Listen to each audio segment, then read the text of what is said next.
Hey friends, welcome back to the Pyramyd Insider. My name's Tyler Patner, and today we are going to do a kind of addendum, follow-up, whatever, to our PCP 101 series based off of one of your questions. So the question we got from Moses 1973 is, one of the things that holds me back from getting a PCP is the high pressure. Understandable. Especially the hoses and connections. Also the longevity of small compressors. Can you cover something like that? We can. And we will.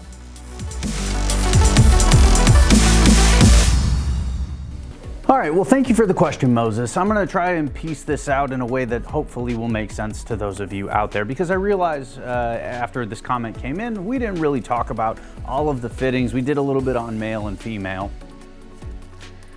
To begin with, high pressure, right? I've mentioned it a couple times through the series. This is nothing you want to mess around with, okay? You should be taking safety precautions, making sure you're wearing glasses, things like that. Be smart, all right? Because 4,500 PSI, even 2,000 PSI in the low end is a lot of pressure. Now, when it comes to safety factors of a lot of these products, that's something you guys should be aware of. When it comes to hoses especially, you can actually see this printed on most hoses.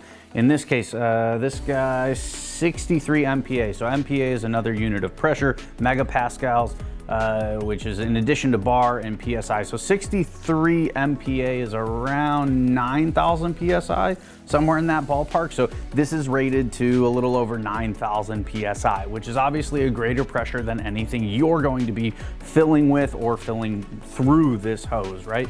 This is one of the hoses off of an air venturi tank, and this one has 40 MPa printed on it. So 5,800, 6,000 PSI, something like that. And obviously this is going onto a tank that fills to 4,500 PSI. So considerably more pressure the hose is rated for than what you're actually putting into or extracting from the tank when you're filling. So you have some safety factors built in.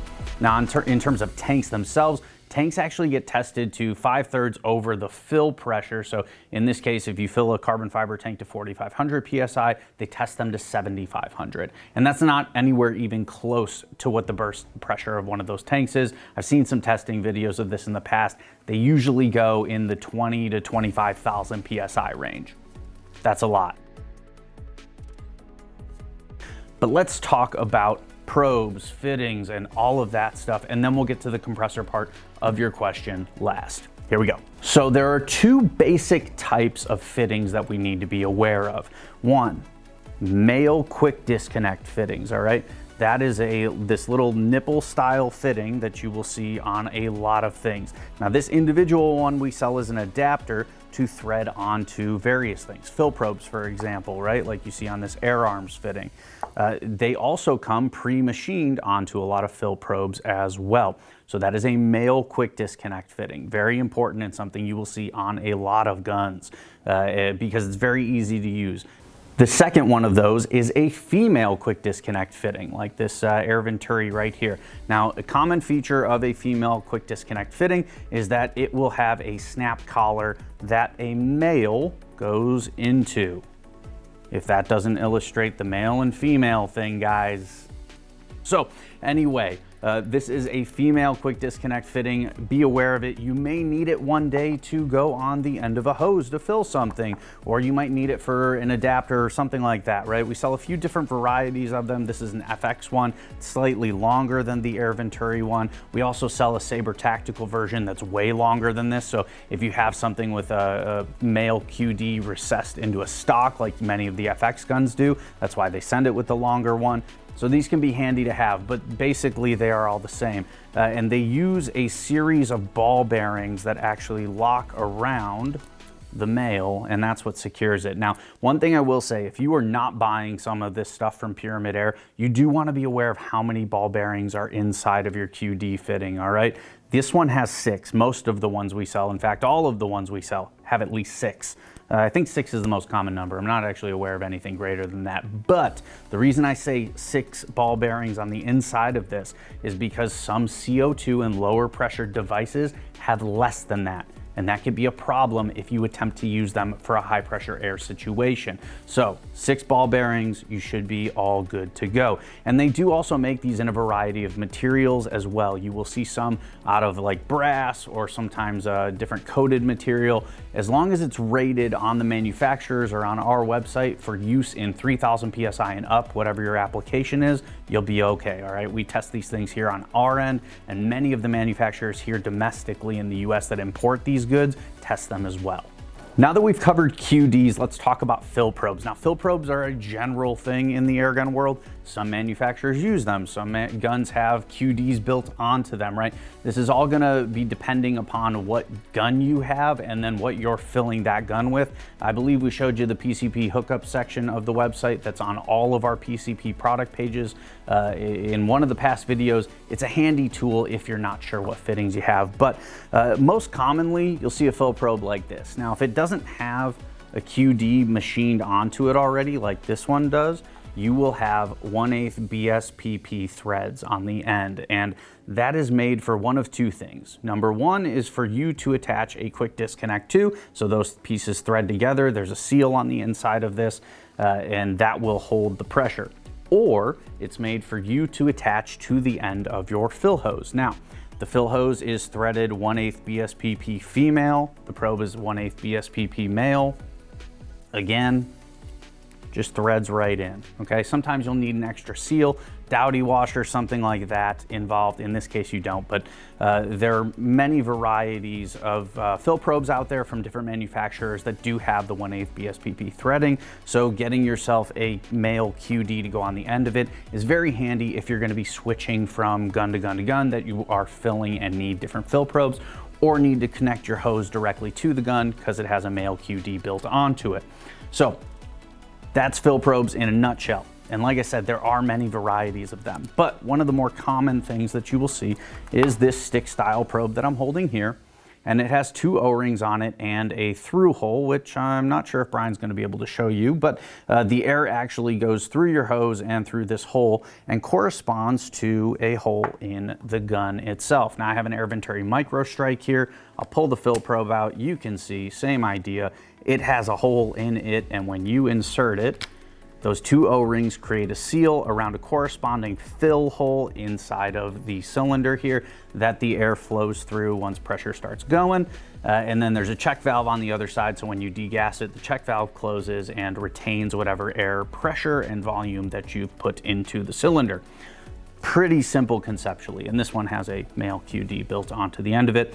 A lot of guns will have something like this where you pull the probe out, you rotate the cover around, and you're good to go. I like to leave the probe in there, honestly. It's not gonna cause any damage, and if it's a tight fitting probe, you're not gonna lose it. So something to keep in mind. Not all probes fit that tightly though. A rather odd or unique style is employed by Air Arms here. So we'll take the cap off, and you can see they've got this big chunky fitting. This is called a T-bar fitting. Now, what's different here is that instead of having the probe piece have the O-rings, the actual fitting itself has the O-rings, and Air Arms likes this because it's a very safe fitting. You have your probe here, which is kind of like a cup, and that goes over, and then once you turn it to the side, it's got that T slot there. You can't get the probe off. So even if one of those O-rings gave and you were leaking or something, this isn't gonna go flying off anywhere. And that is something that could happen with a stick style probe in theory. You don't see it very often, but one of the things I like to do as I'm filling is if I have my hose connected to the probe, I'll actually hold it right behind the QD fitting just to make sure that once the pressure hits it, it doesn't slide out or anything like that. I've never had it happen, but it could happen, so just a paranoia thing on my part, I guess. But once you're filling, it's all good. Those are very easy to use. In terms of oddball fittings, there are many out there. One of the more common ones are DIN fittings, and those are employed largely by 10-meter or really high-end PCP pistols and rifles used for Olympic style shooting that have detachable cylinders. An example of that is this Anschutz fill fitting right here. This comes with your Anschutz PCP rifles, and you would screw your air cylinder into this end. This guy goes either onto the end of a hose using an adapter like this, or in some cases, if you have a DIN fitting on your valve, we'll talk about valves in a minute, you can thread it right in and then just screw your cylinder on once this is in there. So a pretty easy system. If you're ever at a 10-meter shoot, you'll probably see some tanks with DIN fittings that have something like this brass fitting here already screwed in for different types of guns. And there are many different types of fittings because manufacturers like proprietary stuff. I know, it's stupid. Everybody should have a quick disconnect fitting and the world would be a better place in my opinion. But I digress. Let's move on. Now, let's talk about valves. Now, we touched on this briefly when we talked about tanks, but we'll go into a little more detail here. Our Air Venturi, for example, 98 and 74 cubic foot tanks use 7/8 UNF threads on the tank neck itself, and the valve has 7/8 UNF male threads, female threads in the tank that correspond to it. You screw this on, there's an O-ring, seals it, all good to go. The other commonly used or commonly seen type of valve is what's called an SCBA valve. There is a CGA number associated with it. I think it's 347, don't quote me on that. But you'll notice that where your hose is gonna screw in, this has female threads on the DIN valve, and on your SCBA valve, you have exposed male threads that you then screw an adapter onto. Functionally, they're both the same. You've got a knob to open and close the valve, and then you've got your 7/8 UNF threading on the bottom. The smaller 100 cubic inch tank uses a 5/8 UNF thread. I don't have one of those here handy, but it's just a little smaller diameter. So if you are getting one of those tanks or you've picked one up or a 90 cubic inch tank, you want the 5/8 UNF valve. But if you're getting a larger tank here in the US, most of the time, it's gonna be that 7/8 UNF threading. Over in Europe and other places, you will see metric threads for those valves. So something you need to be aware of. Make sure you know what threads are on the bottle you're getting if you're buying a bottle separately and you need a new valve. Or if you're looking to replace a valve, something like that. Know what the threads are before you go ahead and buy all the stuff. Don't assume that they're gonna work together. The tanks are marked with the threading, the valves. On our website anyway, we tell you what threads are coming on them. So whatever you need, we typically have you covered. Now I'll focus here on the DIN valve because that's what we commonly sell here at Pyramyd Air. You will notice that your hose is going to come with a DIN threaded adapter on it, so you are just going to screw it in. You'll also notice that that DIN adapter has a seal on it, and that's what seals inside of your valve. So that threads right on like so. I'm not going to take the whole time to thread it in, but once you get that tight, you are all good. And the way it's going to come is with a QD already on it. But if you are buying all of these parts to do something specific or do it yourself, the hose is going to come like this. You have male 1/8 BSPP threads here and female 1/8 BSPP threads on the other end. So that's going to give you the ability to link it up either way, however you want, and then do a stupid dance.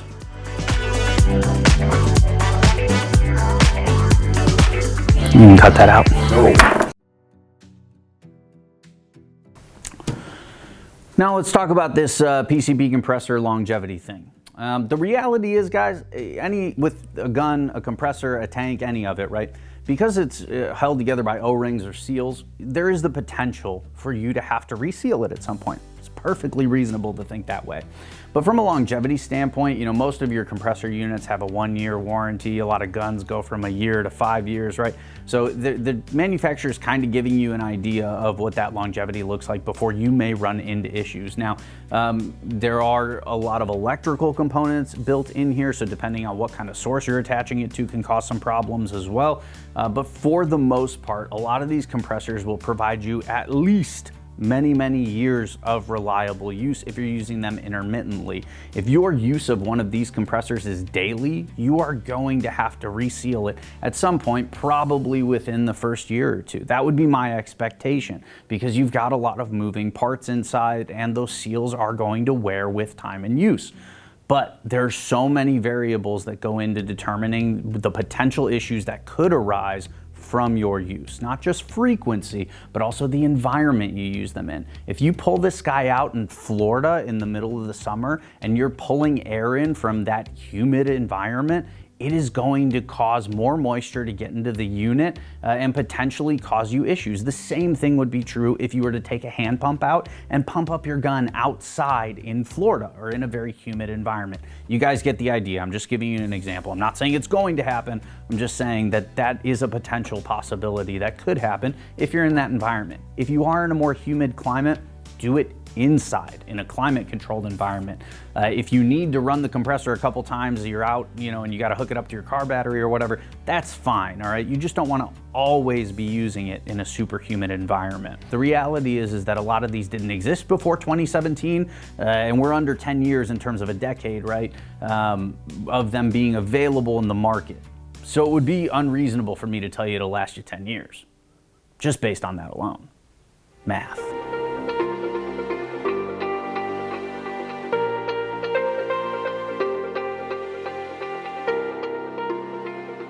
But in terms of general longevity, many years of reliable use is what I would tell you you can expect, at least a year before you should have to reseal anything. The larger compressors, whether it's the Air Venturi Krypton or Alkin or some of the other brands that we sell of those bigger tank filling compressors, those will last you, in my opinion, much longer than that between rebuilds. But most of the manufacturers give you a timeline of like, hey, you'll have to replace these parts, right, every 25 hours, 50 hours, 100 hours of use. And that should be your guide for general maintenance. If you neglect to do any sort of maintenance, you're gonna have problems, right? And the same could be said of PCP guns and tanks and all the other things that hold pressure hand pumps as well.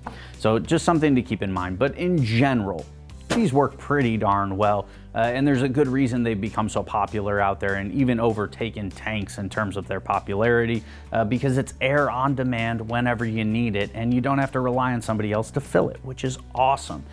So again, do your homework on manufacturers, right? We sell a lot of the parts here, but I know very well, many of you have commented on our compressor video that they are available from other sources. And I'm not telling you not to look at those things, okay? Just understand what the possibilities are in terms of warranty support before you buy something like that. That should be a consideration anyway. And obviously, like for Air Venturi stuff, Umarex, Hill, any of these brands have good, reliable warranty support and parts availability.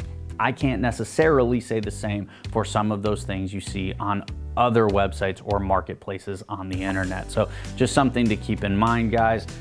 Hopefully, Moses, this answered all of your questions and maybe eased some of those concerns you have about getting into PCPs. If you have more questions, let us know in the comments below. This can be a running series, PCP 101. I would be happy to make more of these videos if there's something specific you guys want to know, see, get an idea of how it's used, whatever. Let us know down in those comments. Don't forget to like and subscribe. Appreciate you a ton for watching. For The Insider, I'm Tyler Patner. We'll see you next time.